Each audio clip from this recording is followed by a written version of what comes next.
for all of you at the top. This morning, we saw proof of the strength of President Biden's economy, with GDP figures showing our economy grew 5.7% last year. That's the fastest year of economic growth in nearly 4 decades, and the first time in 20 years that we grew faster than China. This is a direct result of the president's economic strategy. We're creating good jobs for Americans, rebuilding our manufacturing, and strengthening our supply chains here at home to help make our companies more competitive. And we're rebuilding an American economy for the 21st century. Companies are investing in new manufacturing lines and factories here in the United States. With the recent announcements of Intel in Ohio and GM in Michigan, we're making the future in America again. The president is going to Pittsburgh tomorrow. Some of you, I'm sure, will be joining him on that trip. And he'll be talking about how far we've come in getting our economy moving again, making more right here in America, and ensuring all workers benefit. He'll highlight the 367,000 manufacturing jobs that our economy has created since he took office, and he'll underscore the vital role the federal government can play in bringing workers and businesses together. And the president is going to call in Pittsburgh he's going to visit Pittsburgh. While he's visiting Pittsburgh, he's going to talk about our continued plans to out-innovate, outbuild, and outcompete the world with the sort of competitiveness legislation that he has long championed. Of course, we love charts, as you know here, so this is just a chart to show you all the direction of economic growth, which of course it is moving in the right direction. Also wanted to note that since November 1st, 14.5 million Americans have signed up for quality, affordable health care, including more than 10 million who enrolled through healthcare.gov, the highest numbers ever produced in an open enrollment period. This is in large part thanks to the American Rescue Plan, which did more to lower costs and expand access to health care than any action since the passage of the Affordable Care Act. And everyone has until January 31st to sign up for additional coverage. With that, Darlene, why don't you kick us off? Thank you, Jen. A couple of questions on the Supreme Court now that Justice Breyer's retirement is official. Sure. And one quick foreign policy one. The president just said that he intends to nominate someone by the end of February. We have seen some slippage in past White House deadlines. The Fed nominees was an example recently. So how hard and fast is the end of February deadline the president just set for announcing a nominee? Or do you see a scenario where it could slip into March? Well, the president said he intends to nominate. So that is, it makes clear that this is a priority for him. He will obviously be spending time on it. As I think you heard him say as well, he's already been reviewing bios of potential candidates. That's something that he's been doing since last year. But beyond that, Darlene, I think the president also knows from his long history as former chairman of the Senate Judiciary Committee and as the vice president, when there were 2 Supreme Court nominees confirmed, that you want to pick the right person, and he takes his role seriously, including the importance of the consultation with the Senate. Is there anything you can add on how quickly he would like to see the nominee clear the confirmation process once he names that individual? I'm not here to set deadlines. It is clear that the president's focus is going to be, as you heard him say, on the process of selecting a nominee, someone who will be qualified, who, as I think you heard him say, who will be worthy of the decency and excellency of Justice Breyer's legacy, somebody with character, experience, and integrity. And it will be a rigorous process. But that is the next step in the process. And of course, beyond that, he will be working closely with Chair Durbin, Ranking Member Grassley, and other members of the Senate Judiciary Committee to confirm the nominee as expeditiously as possible. One more on that before the quick foreign policy question. He said at the news conference last week that he kind of underestimated the level of GOP pushback to him and his agenda. And we all think that his nominee will not be spared any pushback. So how interested is the president in a bipartisan confirmation vote for the nominee, or would he be open to a Democrats only confirmation vote? Well, Darlene, as you heard the president say directly, he's going to work in good faith with senators of both parties. And there are historic parts of these processes that include the advice, receiving the advice, welcoming the advice from members of both parties, and that's something he certainly intends to do. As you heard him say, I expect we'll have more details on what that will look like in the coming days. And he's also grateful to the Republican members who have already indicated they plan to work with him. But I think we also should be clear about some of the games that we're already seeing indications of out there. We have not mentioned a single name. We have not put out a list. The president made very clear he has not made a selection. And there are, if anyone is saying they plan to characterize whoever he nominates after thorough consideration with both parties as radical before they know literally anything about who she is, they just obliterated their own credibility. So our intention is to not play games. The president's intention is to consult with members of both parties. And his intention is to nominate a qualified candidate who, after completing a rigorous process, who is worthy of the excellence and decency of Breyer's legacy. And then the foreign policy question is, has the president already spoken with President Zelensky of Ukraine? It's happening this afternoon shortly, and I expect we'll have a readout of that as soon as it happens. Sure, go ahead. Who here at the White House is helping the president to sort of lead this search effort? Is this Ron Klain who's helping him go through this process, and would he then be the person to kind of shepherd the nominee through the Hill process as well, through meetings and such? Sure. Well, first, the vice president will play a central role in this process, and the president intends to consult with her very closely. Obviously, she has a long history as a former attorney general, as a member of the Judiciary Committee, and he respects her opinion greatly. In addition to the Vice President, Ron Klain will, of course, play a role. Dana Remus, Cedric Richmond, Paige Herwig, who's a member of our counsel's office, and Louisa Terrell. As has been standard in the past, we would anticipate bringing in additional expertise from the outside to advise during the confirmation process. Would expect we would have that team in place prior to a selection, but that is not finalized at this point.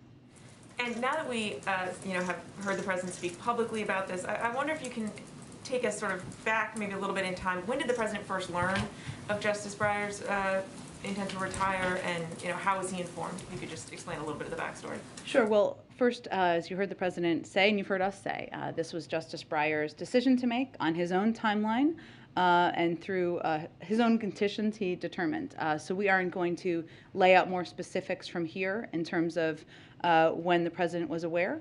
The president, I can tell you that Justice Breyer hand-delivered the letter to the president this morning that you saw released by the Supreme Court, and that was the formal notification from Justice Breyer. And I asked you about this yesterday, just wondering if you had a chance to look into it, just confirming, is it the White House's view that the vice president does have the authority to break a tie in a Senate confirmation? I know you asked me that. I know there is historic precedent on that front, but I will double check and see, and I'm sorry, I apologize for not getting back to you on that. Go ahead, Ed. Just wanted to clarify one thing you said to Darlene, that he's been reviewing bios of potential nominees since last year. I think for those of us who covered the campaign, it may have been since the transition, no? That he's been reviewing bios? Since the campaign, actually. Yeah. Since the spring of 2020, when he said that he was going to get a short list. I'm aware of when he made that comment, of course, but in terms of when he's been reviewing bios as president, since last year. Now, he was inaugurated last year, so, but he did, as Jen just noted, make a commitment on the campaign, which you heard him say he absolutely intends to deliver on, which is to nominate the first African-American woman to the Supreme Court.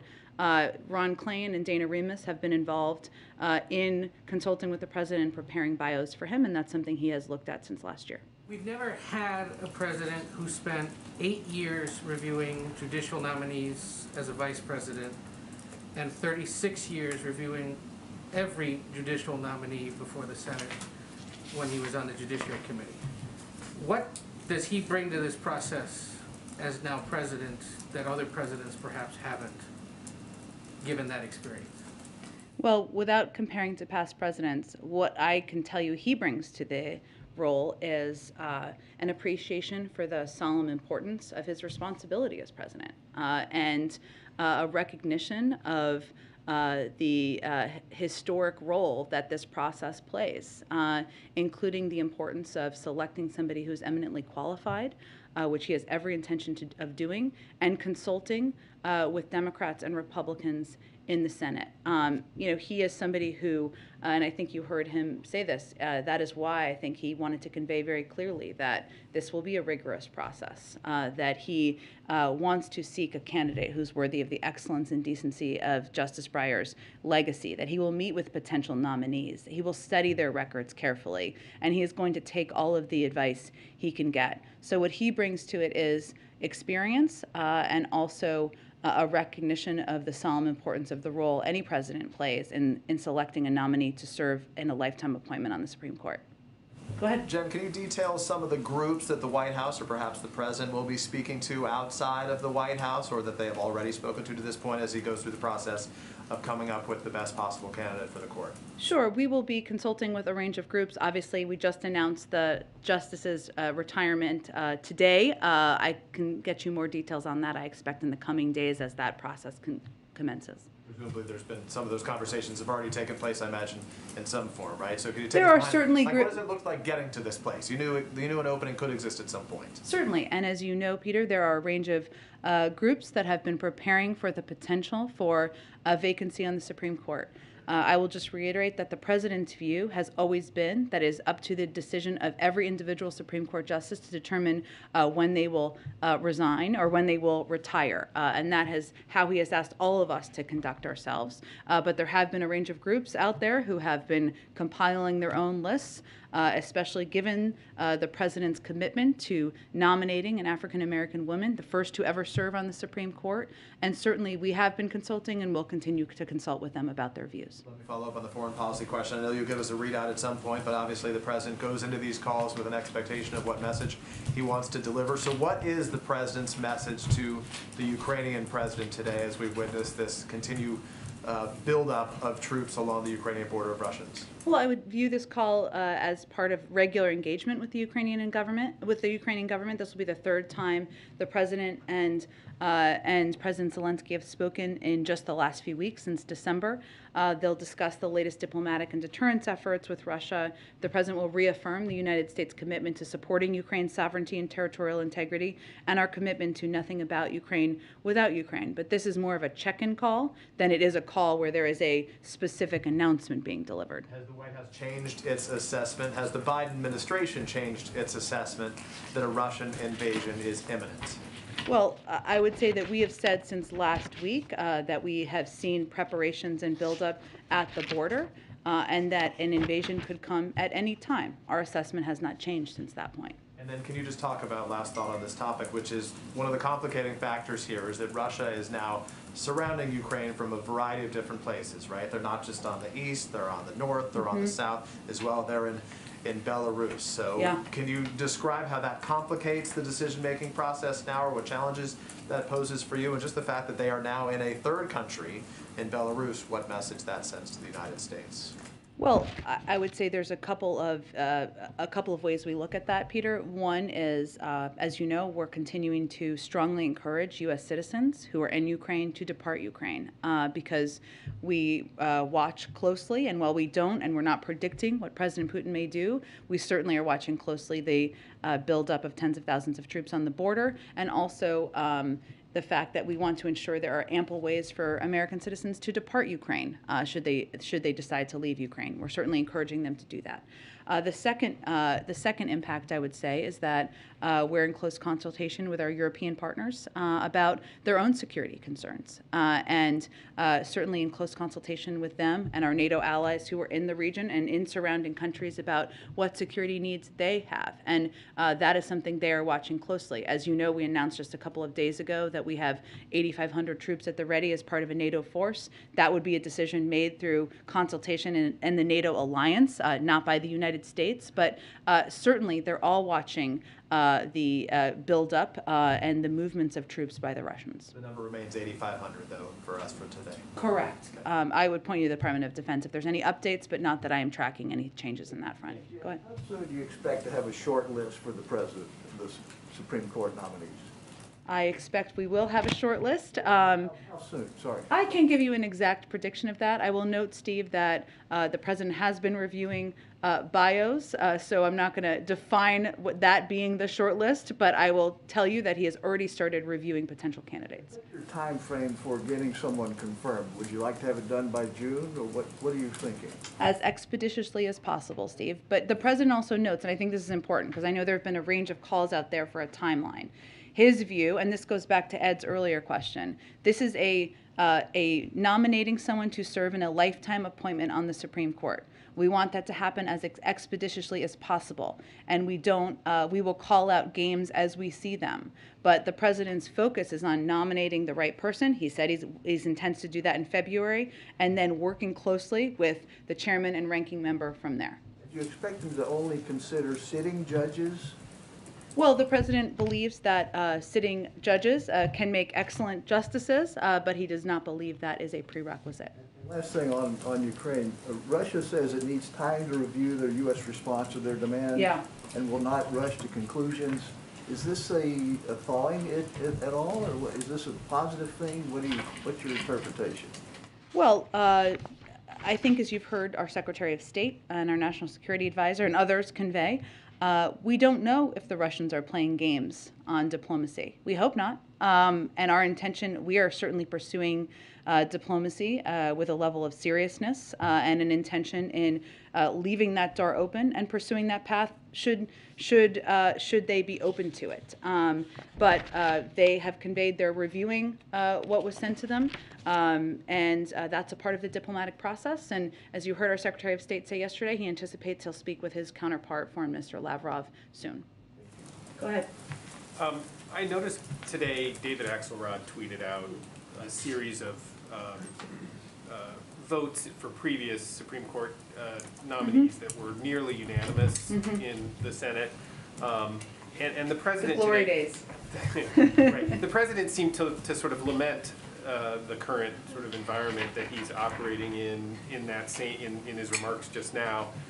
Have you talked to him about that? And is there, this sort of gets to an earlier question as well a little bit, but is there a desire on his part to try to find a way to pick someone who could have the broadest possible appeal, and what's his sort of attitude about, after all these years he's pursued the presidency, he's been vice president, now this is his one opportunity to do this, and he's in this moment in Washington where that's very unlike the environment that he spent most of his career in. That's true, and he is not naive to that, and you heard him speak about this broadly at the press conference last week as well.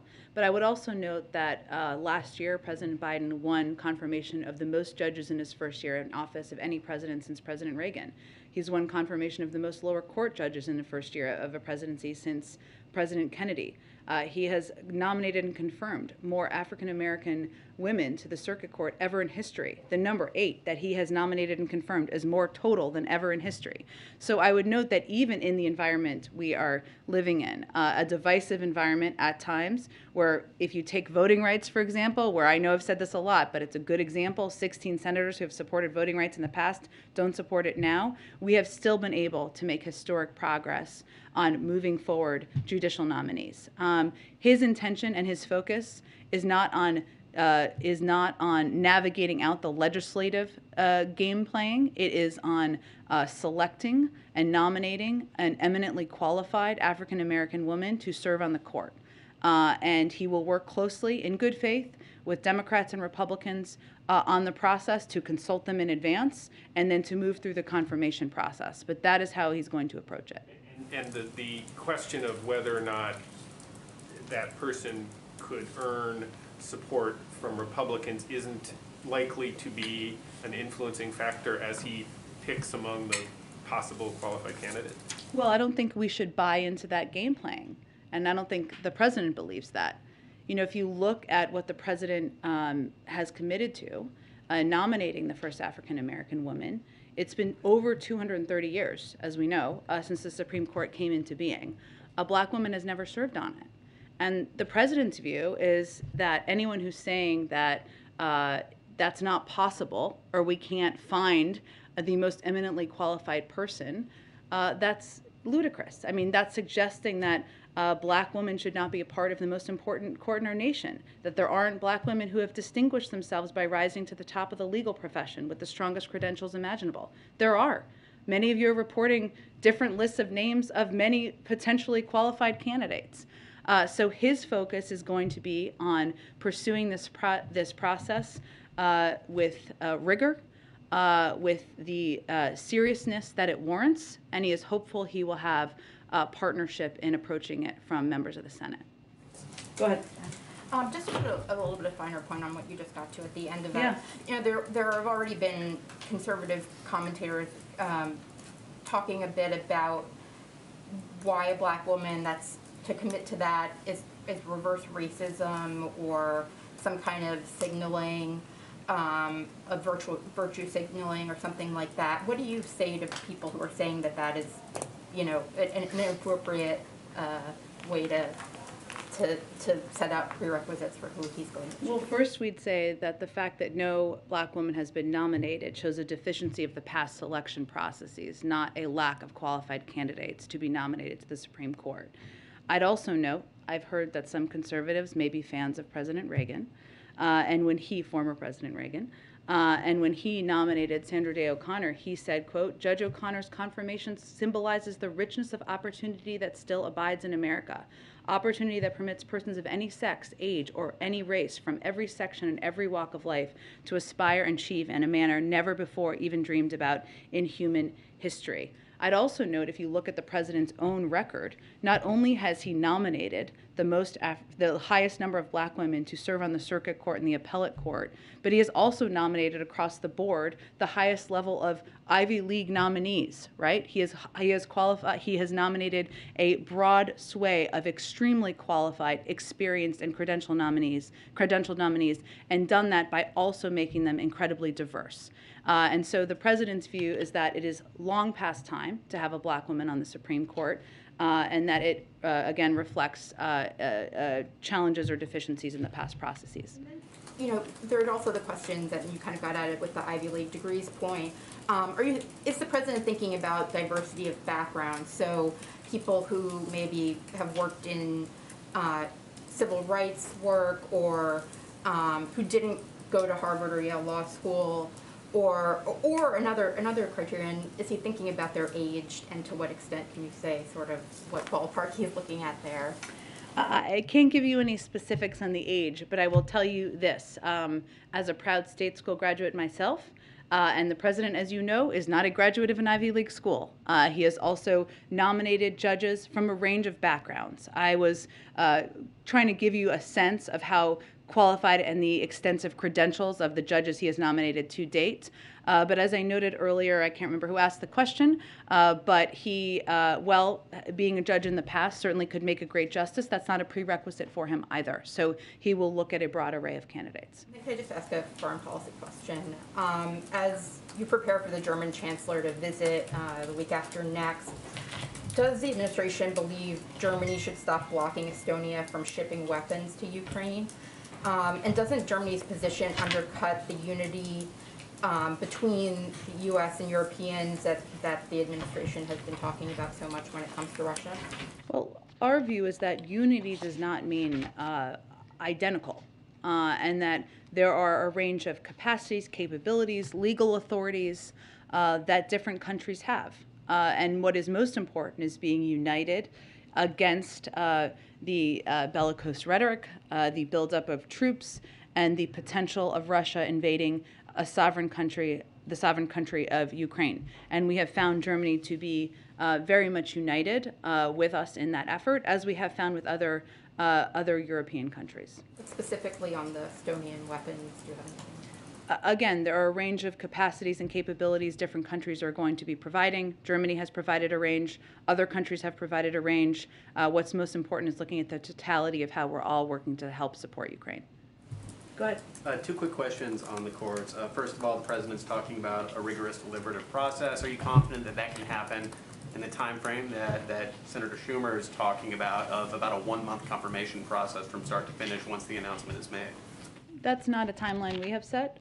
What our focus is on and the president's focus is on, first, of course, is selecting through a rigorous process a candidate who's eminently qualified, who again meets, is worthy of the excellency and dignity and decency of Justice Breyer's legacy. And then the president's intention, even in advance of that, of course, is to work in good faith with leaders and ranking members and chairs of both parties to move this process forward.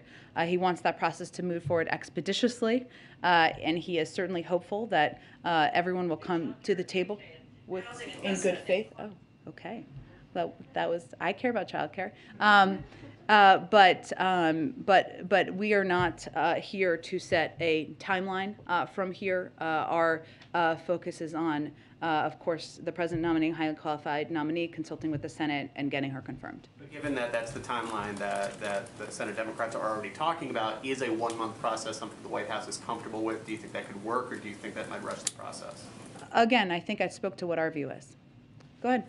Thanks, Jen. Can you explain a little bit more, first off, why the end of February deadline that the president said? Why did he commit himself to that? What is it about that timeline that appeals to him and urged him to? I think he was attempting to give all of you a sense of his process and how much of a priority this is for him to put forward an eminently qualified nominee. And looking backward, before today, Yeah. when was the last time that the president spoke with Justice Breyer? I'm not going to get into details of his conversations or engagements with Justice Breyer. Again, it was Justice Breyer's decision to retire, and if he wants to speak to any conversations or his process or notification process, he can certainly do that. Can you say, I mean, have they spoken within the last couple of months? Have they spoken several times over the last year? I appreciate your effort, but we are going to leave that to Justice Breyer to outline should he decide to. And question on a different note, the Biden administration has approved more oil and gas drilling in its first year than the Trump administration did. In its first year, it set a record for the largest offshore lease sale last year in the Gulf of Mexico and is now preparing several other major lease sales. Can you explain why this administration hasn't done more to curb fossil fuel production on public lands and waters? Your allies in the environmental community who say, look, there are other levers you could pull to accomplish more of this. Well, I would first say we have an entirely different policy from the Trump administration on addressing the crisis, the climate crisis, which I'm not even sure that they acknowledged, certainly not in the same way that President Biden and our entire team has. And we've taken a range of steps, including in advocating for a historic investment in addressing the climate crisis that we are still working to move forward in Congress, but we've taken a range of additional steps beyond that. As you know, Sean, I think, and just to be on the level with everybody, a big part of that is because of court cases and legal challenges that have made it impossible for us to stop many of these leases, and that is the reasoning for it. But I understand what you're saying on the legal challenge, but I mean, some climate activists say that there are other ways, either through reopening the environmental review process for proposed lease sales, delaying them, canceling them outright. Like there are other levers that can be pulled, even in the face of those court challenges. Well, I would say a court challenge is a significant barrier to implementing our intended policy. And that is, of course, not consistent with our policy, keeping many of these open, but we have an obligation to, of course, abide by the law. I would note that there are also a range of steps that we have taken to address the climate crisis that go far beyond legislation and certainly beyond the challenges we have because of those posed by the court challenges, including tackling super pollutants, phasing down hydrofluorocarbons, rallying the world on to focus on methane in Glasgow. This summer, we stood with auto workers and America's big car manufacturers to roll out plans to boost electric vehicles. We put America on track for 1 of every 2 cars sold to be zero emissions within the decade. You heard a lot of CEOs yesterday speak to how important addressing the climate crisis is even to their industries. That's something the president is committed to. So I don't think our approach could be any more starkly different from the approach of the former president. Go ahead. The last count that I saw had the president getting 42 of 81 nominations confirmed, judicial nominations confirmed through the Senate. A lot of them, a good number of them had a close margin in terms of the Senate vote. Yeah. Is the president expecting that same kind of unity within the Democratic caucus with whomever his nominee should be, just given how difficult it's been getting unity on other portions of the agenda? Well, again, the president, as you heard him say, hasn't made a decision. The only decision he's made is to nominate a black woman to the Supreme Court, the first in history, one who is eminently qualified, and that is his intention, and he intends to do that once he concludes a rigorous process. I would note that he has found eminently qualified nominees for judges that have been confirmed. 42, I believe, is the correct number, historic number of diverse nominees to serve in judgeships around the country. And certainly he's hopeful that when he puts that nominee forward, there'll be strong support from a range of senators. And a quick note on student loans. I know you hit a good deal on it yesterday. Is the president worried at all about slapping, millions of student borrowers with their, monthly obligations, of hundreds or thousands of dollars toward their student loan payments, several months ahead of an election cycle, when he's then probably going to turn around to those same college-educated voters and ask them to come out and vote for Democrats in November? Well, I think first, no one has been required to pay a single dime of federal student loans since the president took office. I'm not sure there's another time in history where that has been the case in the first year of a presidency. At the same time, our economy is seeing one of the strongest recoveries in history, and the president has also taken historic steps to provide relief and he's canceled $15 billion of student loans during his first year in office. Obviously, as we get closer to the timeline in May, we will have to make a decision about what's next. And we've obviously been clear on what we're preparing for, but the president's going to make these decisions based on what we're seeing in economic data and what we feel is certainly needed at this time in the country. What would you say to borrowers who look at, the I think the $15 billion number was one you shared yesterday, of debt that he's canceled so far, and they say, if he can cancel that debt, why can't he cancel my debt as well, if they're not in the particular groups and classes of borrowers he's canceled for? I would say if Congress sends him a bill to cancel $10,000 in student debt, he'd be happy to sign that into law. Go ahead. Thanks, I got two today.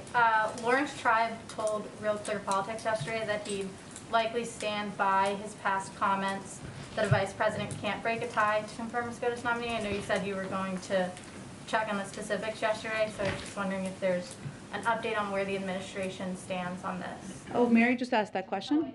It's okay. I'm happy to get back to you if we have a legal analysis from here. Okay. And then on COVID, we've seen an effort from a few other countries to include a push for living a healthier lifestyle as part of its pandemic response.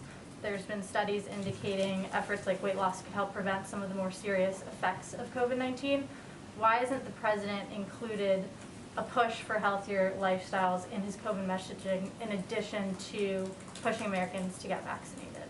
Well, first, we rely on the advice and guidance of our public health officials on how to best protect yourself from hospitalization and death from COVID. And we know that the most effective steps anyone can take are to get vaccinated, get boosted, wear a mask, and those are the steps that we're certainly focusing on. If they decide those are steps that are warranted and have a huge impact on outcomes, and they want to share those, we'd certainly echo those, but we really refer to our public health officials and experts. So that hasn't been advice from the public health officials that the president's been speaking to? Again, we do briefings with our public health officials every week, multiple times a week, and I think what's most important to note is what we know is most effective, which is getting vaccinated, getting boosted, wearing a mask, and those are the components and the steps that we're really focusing our attention on encouraging. Go ahead. Thank you, Jen, so much. I have a quick follow-up on Peter's question and Sure. then two more, if I may. If the United States and Ukraine are so close together, working together in close coordination, why does the White House say an invasion is imminent and Ukraine say it is not? Well, I think I just said that our assessment is the same as it was last week, which is that we're watching, obviously, tens of thousands of troops build up at the border. We can't get in the mind of President Putin, but obviously an invasion could happen at any time. But we have not made a prediction of that. The president has not made a prediction of the timing. And again, we'll let others assess what tens of thousands of troops at the border means. And yesterday, Ukraine and Russia sat down for the first time in a long time, along with France and Germany. without the United States, and they agreed to keep the ceasefire in eastern Ukraine and talk again in 2 weeks. Does the White House believe they can bring peace without the United States being involved in the talks? Yeah, we fully support international efforts, including the Normandy format, which is what you're referring to de-escalate the situation and negotiate a diplomatic resolution to the Russian-led conflict in eastern Ukraine. We stand ready to support any sincere efforts at progress from all sides, and of course this is a positive step. One more, Jen. Besides the crisis in Ukraine, this week alone, ISIS launched the biggest attack in Syria in years, beheaded a police officer in Iraq. In a video again, the UN chief said Afghanistan is hanging by thread. People are starving and freezing after the United States left the country. So is this what American leadership or America back look like? And can you say this is a winning foreign policy? There was a lot racked up in that question. What is your question exactly? I'm asking, we see things happening with ISIS that we haven't seen in years, launching big attack in Syria, in Iraq. We see people in Afghanistan hungry, starving, freezing. In the United States, I'm asking, yesterday you were asking the question, what happened the last year, after 1 year president in office, in foreign policy, and you say America is back. So my question is, just yesterday we saw so much happening in the world. Is this what American back means? Well, ISIS has been a terrorist organization for many years through the course before President Biden took office. They've been terrorizing people for many years. That is not new as of the last year. And we have spoken out about that at every time when it has been appropriate to do exactly that. I would say the president's role over the last year, as I've talked about a bit in here, has been rebuilding our relationships around the world that have been were frayed during the prior 4 years, reminding other countries around the world that we are a reliable partner, a reliable ally, and the fact that we have had more than 100 engagements with countries around the world at a range of levels and formats as we look to the aggressive behavior of Russia speaks to that, speaks to it doesn't happen by accident. That's why we have a united front as we're looking at the potential actions of President Putin. So I think that speaks to the work the president has done over the past year. Go ahead. A question about Brazil very quickly, my country. So the White House says Brazil is a strategic partner in the hemisphere, but so far, 1 year after in office, President Biden hasn't spoken yet with the Brazilian president. I wonder why that conversation is still, I know there is a lot of other priorities, but why just completely ignoring this conversation with Brazil? I know that Brazil is pushing to have this conversation. Well, our Secretary of State, our chief diplomat, spoke just a few weeks ago with his counterpart about our shared priorities, including a need for a strong, united response against further Russian aggression against Ukraine. We're obviously consulting broadly across the board, and so I think that certainly is an appropriate, very high-level engagement, and when there's a call with the president, we'll let you know. Go ahead. I think we're moving on. Go ahead. Thank you, Jen. My question is more on the human element of what's happening in Ukraine. In 2014, after Russia invaded Crimea, more than 1 million Ukrainians sought asylum in neighboring countries. Ukrainian diplomats in Europe are now saying that if Russia invades now, that there will be many, many millions more. What preparations are being made to work with the EU to alleviate this potential refugee crisis? Is the U.S. considering allowing Ukrainians to enter the country without a visa, or is it even just material support for potentially housing and feeding millions of Ukrainians who are going to be displaced? Well, I would say, and you touched on this a little bit in your question, but since the conflict began almost 8 years ago, we have provided, there has been huge humanitarian challenges in Ukraine. Most of the needs are in the easternmost regions, of course, bordering Russia, including Donetsk and Luhansk, where fighting along active front lines have resulted in civilian deaths and injuries and damage to civilian infrastructure, including critical water supplies. That's already been happening over the past several years, and obviously COVID-19 has exacerbated that. USAID has a disaster expert in the country who's monitoring the situation closely, coordinating with other donors, assessing the evolving humanitarian needs of the Ukrainian people, and liaising with partners to determine what steps may be needed. Now, obviously, if Russia invades, that could create and exacerbate existing humanitarian needs stemming from these years of conflict. And we have, over the course of the last 8 years, provided more than $51 million to vulnerable communities across Ukraine, including nearly $141 million from USAID, food, safe drinking water, shelter, emergency health care, winterization services. And what USAID and our team on the ground will continue to do is assess what the needs are and make decisions accordingly. So I can't predict for you what that will look like. Obviously, our preference would be for a diplomatic path to avoid an invasion, but we have a long history of delivering urgent humanitarian assistance in Ukraine, and we're prepared to do that as needs warrant. More broadly, what lessons did the president learn after the fall of Kabul, which led to its own refugee crisis? What did he, I guess, learn from what at the time was viewed as kind of a fumbled response initially to hundreds of thousands of Afghans seeking to flee the country? As it relates to Ukraine, or just in general? I mean, as it could potentially be applied to Ukraine. Well, I would say ending a 20-year war that was failed, where we were spending billions and trillions of dollars every month and every year, is a very different circumstance than what we're looking at here, which is the buildup of Russian troops on a border in Ukraine. This doesn't involve U.S. troops in Ukraine, right? So very different circumstance. I would say what we're applying, I would say, let me take it in a slightly different direction.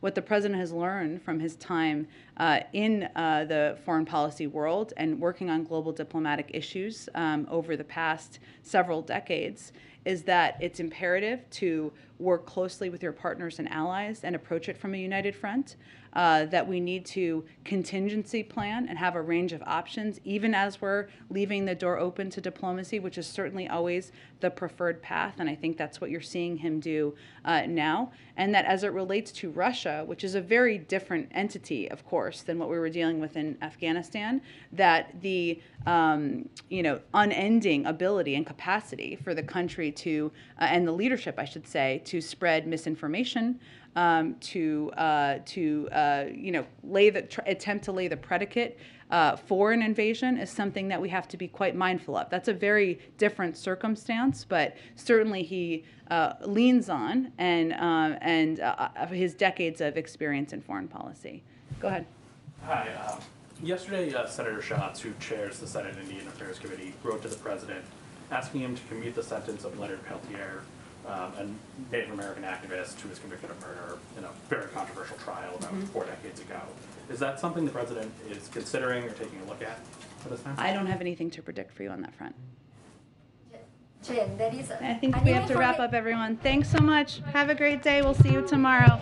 Thanks so much. Okay. Everyone have a good day.